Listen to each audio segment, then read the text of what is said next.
মা গাররাকা বিরাব্বিক,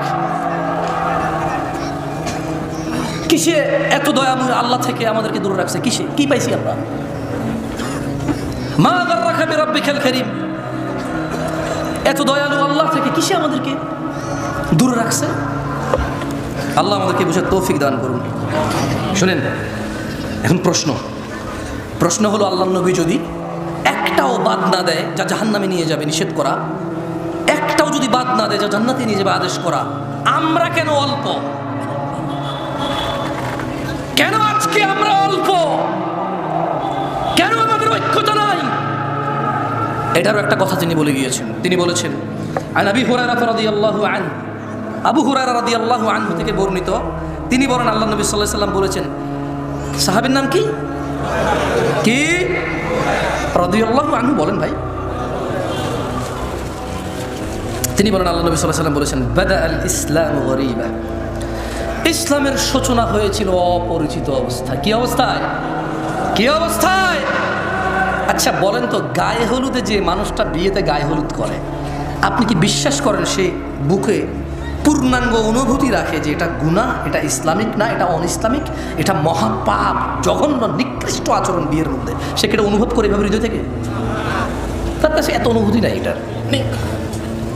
মানে আপনি কি মনে করেন এই যে আমাদের বোনরা খোলামেলা চুল, গেঞ্জি, শার্ট, প্যান্ট পরে ঘুরে, ফেসবুকে ছবি দেয়, জামাই বউয়ের ছবি, রুমের ভিতরের ছবি, মানে কথায় কথায় ছবি, যারা নিজেদের সৌন্দর্য প্রকাশ করে বেড়ায় যে বোনরা, আপনি কি মনে করেন যে সে এটা বিলিভ করে তার পাপ হচ্ছে, সে আগুনে জ্বলতে পারে এই পাপের জন্য? আপনি কি মনে করেন সে বিলিভ করে এরকম? মন থেকে অনুভব করে মনে করেন? এই যে আপনি দাড়ি কাটেন, এই যে আপনি শেভ করেন, এই যে আপনি সিগারেট খান, এই যে আপনি মিথ্যা কথা বলেন, এই যে আপনি বাবা মায়ের উপরে ধমক দিয়ে কথা বলেন, এই যে আপনি কোরআন আজকে 40 বছর বয়স, 50 বছর বয়স, 30 বছর বয়স জানেন না, আপনি কি এটা বিলিভ করেন যে কোনোদিন আপনি মন থেকে, হৃদয় থেকে অনুভব করেছেন যে আমি একটা মূর্খ, আমি ইসলামের কিছুই জানি না? যদি আমি ইসলামের কিছুই না জানি তাহলে কিসে আমাকে জান্নাতে দিবে আমি সেটাই জানি না। আর এই না জানা আমাকে কোনোদিন কষ্ট দেয় নাই, এই না জানা কোনোদিন আমাকে শিখা পর্যন্ত পৌঁছায় নাই, শিখার আগ্রহ জাগে নাই আমার কোনোদিন। আপনি কি মনে করেন আপনি এটা বিলিভ করেন? মনে করেন না, এটা এরকম না। বাদা আল ইসলামু গরীবা, ইসলামের সূচনা হয়েছে কি অবস্থায়? অপরিচিত অবস্থা। আপনি কি মনে করেন কোনো মা তার বাচ্চা যখন ক্লিন শেভ করে, এদেশে কয়টা মা মনে করে তোর গুনাহ হয়েছে রে বাপ, তোর গুনাহ হচ্ছে? কয়টা মা মনে করে এরকম? বলতে পারেন আমাকে? মায়ের নাম তো আমনা, মায়ের নাম কি? আমনা, সলেহা, ওর মায়ের নাম বিলকিস, ওর মায়ের নাম জুলাইখা। কিন্তু জুলাইখা কি কোনোদিন কল্পনা করেছে, কোনোদিন অন্তরে ভেবেছে, ছেলেকে যখন ক্লিন শেভ দেখেছে, ছেলের যখন দাড়ি কাটা দেখেছে, জুলাইখা কি কোনোদিন বলেছে ইন্না লিল্লাহি ওয়া ইন্না ইলাইহি রাজিউন, আমার বাচ্চা নবীর সুন্নতকে জবে করে চলে আসছে? ইন্না লিল্লাহি ওয়া ইন্না ইলাইহি রাজিউন। জুলাইখা কি কোনোদিন ভেবেছে লা হাওলা ওয়ালা কুওয়াতা ইল্লা বিল্লাহ, আমার বাচ্চা টাকলুর নিচে প্যান্ট পরছে, কিয়ামতে আল্লাহ 3 ব্যক্তির উপর দয়া করবে না? এর মধ্যে একজন হচ্ছে যার পায়ের নিচে, টাকলুর নিচে প্যান্ট পরে, যে জামা কাপড় পরে, যে জুলাইখা কি কোনোদিন অন্তরে কষ্ট পেয়েছে আমার বাচ্চার সাথে তো আল্লাহ কথাই বলবে না? এদেশের আব্দুল্লাহ, আব্দুর রহমান, আব্দুর রহিমরা, এদেশের জামশেদরা কি কখনো এরকম নিজের বাচ্চার টাকলুর নিচে প্যান্ট দেখে কি কখনো কল্পনা করেছে হায় রে আমার আদরের সন্তানটার সাথে আল্লাহ কথাও বলবে না, দয়াও করবে না, রে কি করলো আমার ছেলে? এই দেশের জামশেদরা, আব্দুল্লাহরা, আব্দুর রহমানরা, এই দেশের আব্দুল করিমরা কখনো কি নিজের ছেলেটা ফজরে ঘুমিয়ে আছে ভেবেছে যে আমার বাচ্চাটা মারা গেলে জাহান্নামে চলে যাবে সলাতের হেফাজতকারী না বলে? কোনোদিন কি কল্পনা করেছে এই দেশের আব্দুল করিমরা? বলেছে? বলেন তো। ইসলাম তাহলে ওর কাছে কতটুকু পরিচিত? ও ইসলামকে কতটুকু জানে? কিভাবে জানে ইসলামকে সে? আমাকে কি একটু বলতে পারেন আপনারা? যে দেশের ভ্যান ড্রাইভার, রিক্সার ড্রাইভাররা সারাদিন কষ্ট করে 800 টাকার জন্য, অথচ ফজরের 2 রাকাত সুন্নত দুনিয়াতে যা আছে এর চাইতে বেশি, সে ফজরের 2 রাকাতে যায় না, 800 টাকার পিছিয়ে ঘুরে। কোনোদিন কি এদেশের আমার দরিদ্র মুসলমানরা কি ভেবেছে যে দিনে 12 রাকাত সুন্নতে মুআক্কাদা, ফজরে 2, জোহরে 6, মাগরিবে 2, ইশায় 2, এই 12 রাকাত সুন্নত যে পড়ে আল্লাহ তার জন্য জান্নাতে ঘর নির্মাণ করে? কয়জন নিয়েছে বেনিফিট, কতজন ইসলামে এটা বুকে লালন করে? আমরা ইসলামকে কিভাবে জানি? শুধু বিয়েতে কবুল আমাদের ইসলাম সম্মত, বাকি বউ যে কাপড় পরে, জামাই যে কাপড় পরে, যেখানে বসে বিয়ে হয়, যে বিয়ে পড়ে, যে উকিল হয়, যে সাক্ষী হয়, সব কিছুতে ইসলাম কোথায়? মুসলমানের বিয়েতে ইসলাম কোথায়? মুসলমানের বিয়েতে ইসলাম কোথায়? আমরা যদি ইসলাম জানি তাহলে বিয়েতে ইসলাম কোথায়? বলতে পারেন কোনটা কোনটা ইসলামিক, কোনটা কোনটা বিয়েতে ইসলামিক আমাদের? আজকে এখানে আপনার উপস্থিতিতে আপনি নিজে কয়টা ইসলাম আছে আপনার মাঝে, আমার মাঝে কয়টা আছে?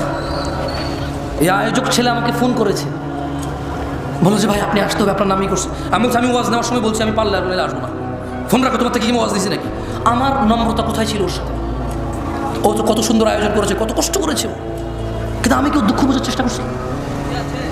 হয়তো করিনি তখন। তখন আমার রাইট নিয়ে আমি চিন্তায় ছিলাম যে দূর ভাই, আমি তো বলছি, তুমি কেন ফোন দিচ্ছ আমাকে? কোথায় আমাদের ইসলাম? আমরা তো নিজেরাই দিনে 10টা ভুল করি, নিজেরাই দিনে 100 ভুল করি, 500 ভুল করি। তিনি সাল্লাল্লাহু আলাইহি সাল্লাম বলেছে, এই ছোট ভাই তুমি কেন দাড়ি কাটো? বলতে পারো? বলতে পারো তুমি কেন দাড়ি কাটো? তুমি জানো না। Maybe you look nice, you think like that. তোমার একটা চিন্তা, এটা জাস্ট তোমার একটা ধারণা। মেবি তুমি বৃদ্ধ দেখতে চাও না নিজেকে, দাঁড়িয়ে রাখলে বুড়া বুড়া মনে হয়। হয়তো তোমার মাথায় একটা ঢুকছে পোকা, আদারওয়াইজ হোয়াট এলস? আর কি মানে, আর কি হতে পারে এখানে? পারপাস কি হতে পারে দাড়ি কাটা? মানে কি? জ্ঞান বেড়ে যায়, উচ্চতা বেড়ে যায়, বংশমর্যাদার পরিচয় চেঞ্জ হয়ে যায়, চাকরি হয়ে যায়, হোয়াট?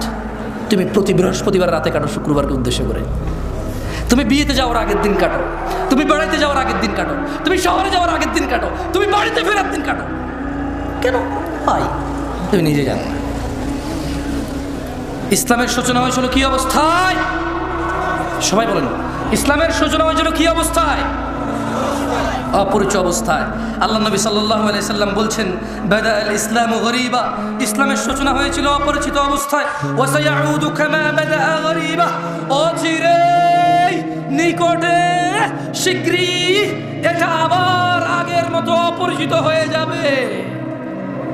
খুব শীঘ্রই ইসলামটা ঠিক আগের মতো অপরিচিত হয়ে যাবে। আজকে মুসলমানের বিয়েতে ইসলামই খুঁজে পাওয়া যায় না। আজকে মুসলমানের পড়ালেখার বিদ্যালয়ে ইসলাম খুঁজে পাওয়া যায় না। আজকে মুসলমানের ঘরে বাবা মা আর ছেলে মেয়ের ভিতরে ইসলাম খুঁজে পাওয়া যায় না। আজকে হুজুরদের ভিতরে ইসলাম খুঁজে পাওয়া যায় না। ইউটিউবার বক্তাদের বক্তব্য জনসম্মুখে প্রচার করে মানুষকে দিন শিখানোর এক নৈতিক ও এক কঠোর এবং বিশাল লাভজনক দায়িত্বে যারা নিয়োজিত, যারা নিজেরাই এই দায়িত্ব নিয়েছে, কেউ তারা বলেনি তুমি ভিডিও করে ছাড়ো আমার ভিডিও ইউটিউবে। নিজে নিজে দায়িত্ব নিয়েছে দিন প্রচারের, অথচ প্রচার করে শুধু যতটুকু ভেজাল, যতটুকু ভুল, যতটুকু বেশি মানুষ দেখবে ততটুকু, যতটুকু ইসলাম অতটুকু নয়। বক্তা এমন বক্তব্য দেয় যে বক্তব্যের শ্রোতা ঠিক বলবে, ও জিজ্ঞেস করবে ঠিক কিনা, ব্যাস। বক্তা যখন তার দান লাগবে একরকম বক্তব্য দেয়, যখন লোকজনকে কান্না করাবে তখন একরকম বক্তব্য দেয়। এগুলো তার মুখস্থ, তার মনের ভিতরে অনুভূতি কিচ্ছু নাই। আমি এখানে ওয়াজ করতে আসছি, আপনারা শুনতে আসছেন। কত নবী রাসূল কিয়ামতে উঠবে যাদের উম্মতি থাকবে না হয়তো, অথচ আপনারা এতজন মানুষ আসছেন, স্টিল আমি আপনাদেরকে ধমক দিয়ে কথা বলতেছি। ভাই এটা তো আল্লাহর পক্ষ থেকে নিয়ে আমি হচ্ছে আলহামদুলিল্লাহ, আমি দুটা কথা বলবো, মানুষগুলো শুনতে আসছে ইসলাম। আমার উচিত ছিল আপনাদের সাথে আরও সুন্দর, আরও মোলায়ম, আরও কোমলতা দিয়ে কথা বলা। কোথায় পারলাম আমি আমার কোমলতা? মনে হচ্ছে যেন আপনারা আসছেন একটা ঠেকায় পড়ছেন। আমি একবারটা আসছি কই থেকে বিমানে চড়ে, আমি কোথায় আমার নম্রতা? আমি তো আসলে শঙ্কিত আমাকে নিয়ে। আপনাদের কি ওয়াজ করবো আমি আমাকে নিয়ে চিন্তিত। আল্লাহ তাআলা আমাকে ক্ষমা করুক, আপনারাও আমাকে মাফ করে দিন যদি ধমক দিই আমি আপনাদের। আমি হয়তো কথা বলার ফ্লো, আমার হয়তো স্বভাবগত জাত একটু চঞ্চল, আমি ভাই বুঝছেন, হাত পা নড়ে চড়ে, মাথা মতো গরম হয়ে যায় যখন উল্টাপাল্টা কিছু, মানে বাস্তবতা আর হাদিস একরকম, কোরআন একরকম, একটু গরম হয়ে যায়।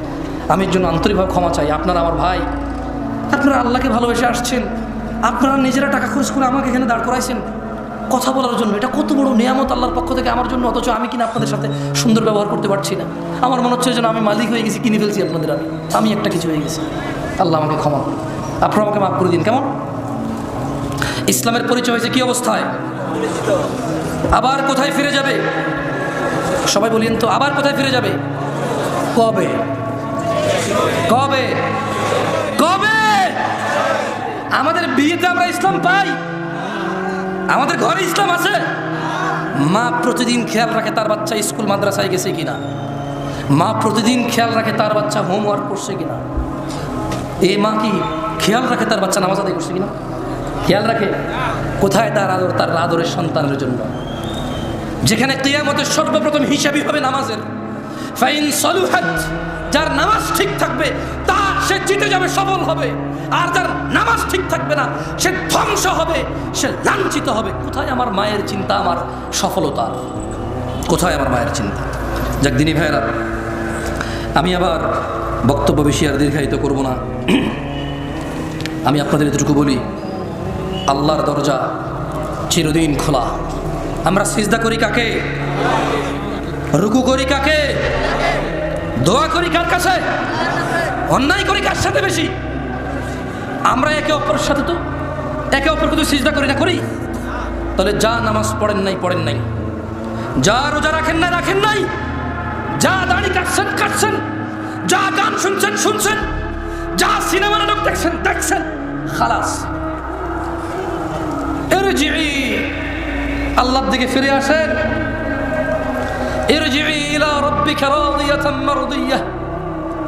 ও দিনাজপুরের মানুষ, ও দিনাজপুরের আমার বড় ভাইরা, ছোট ভাই, সন্তুষ্টি চিত্তে রবের দিকে ফিরে আসো।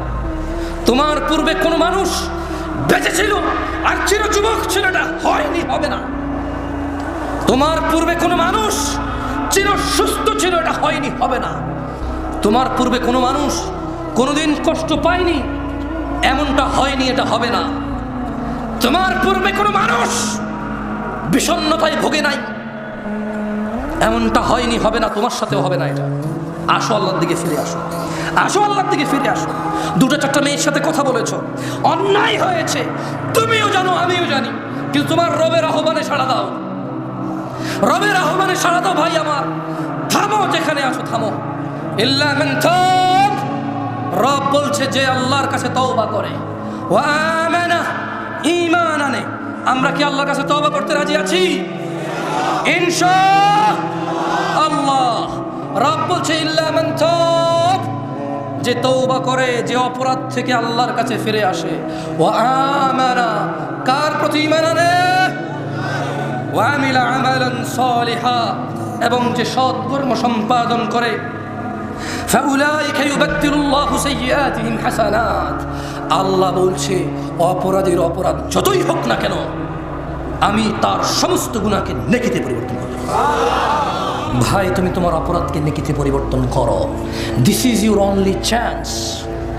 এটা তোমার একমাত্র সুযোগ, এই পৃথিবী, এই জীবন, এই নিঃশ্বাস, এই সুস্থতা, এই স্বাধীনতা, এই সুস্থতা, এই স্বাধীনতা, এই যৌবন, এটা তোমার একমাত্র সুযোগ গুনাহকে নেকিতে পরিবর্তন করার। নিঃশ্বাসটা যদি বের হয়ে চলে যায়, যদি তুমি এই পৃথিবী ছেড়ে চলে যাও, বিশ্বাস করো তোমার গুনাহ থাকবে। তিনি তোমার রব, তিনি জানে, তুমি জানো, আমি জানি না কি হবে।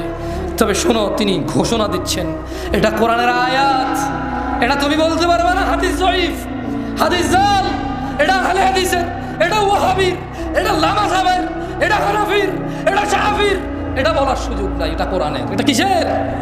এটা কিসের? তিনি বলছেন গুনাহ থেকে ফিরে এসে তওবা করে ভালো কাজ করলে সমস্ত গুনাহ নেকিতে পরিবর্তন হবে।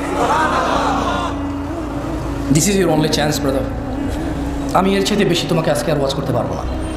আমার কাছে আর কোনো ওয়াজ বাকি নাই। আমার এখানে লেখা আরও আছে প্রায় 2 পৃষ্ঠা, বলা যেত, কিন্তু আমি সমীচীন মনে করছি, আমি বিচক্ষণতা ভাবছি যে আমার মনে হচ্ছে এই জায়গায় আমার স্টপ করা উচিত এখন। কেন? আমি আমার ভাইদের বলে দিছি, তোমার জীবনের গুনাহ যেটাই হোক না কেন, নেশা সংক্রান্ত, জানা সংক্রান্ত, নামাজ সংক্রান্ত, গান বাজনা অশ্লীলতা সংক্রান্ত, তুমি যদি আজকে থামো, যদি দৃঢ় পরিকল্পনা করো যে না, যা হয়েছে খালাস, যদি আমি মারা যাই তাহলে আমার সর্বনাশ হয়ে যাবে, যদি আমি মারা যাই আমার সর্বনাশ হয়ে যাবে, আমি বরং থামি, মাপ চাই, কিছু ভালো কাজ করি, আর বলবো ইয়া আল্লাহ আমি থামছি তোমার ভয়ে, আমার চাইতে তুমি ভালো জানো, সো আমি তোমার প্রতি ঈমান আনছি, এবার আমার গুনাহকে নেকিতে পরিবর্তন করো ইয়া আল্লাহ। আকুলু কাউলি হাযা ওয়া আস্তাগফিরুল্লাহ লি ওয়া লিসাইরিল মুমিনিনা ওয়াল মুমিনাত ফাস্তাগফিরুহু ইন্নাহু হুয়াল গফুরুর রহিম। আমি আল্লাহর কাছে আমার জন্য ক্ষমা চাই, আপনাদের জন্য ক্ষমা চাই। আল্লাহ তাআলা আমাকে এবং আপনাদের সবাইকে ক্ষমা করে দিন।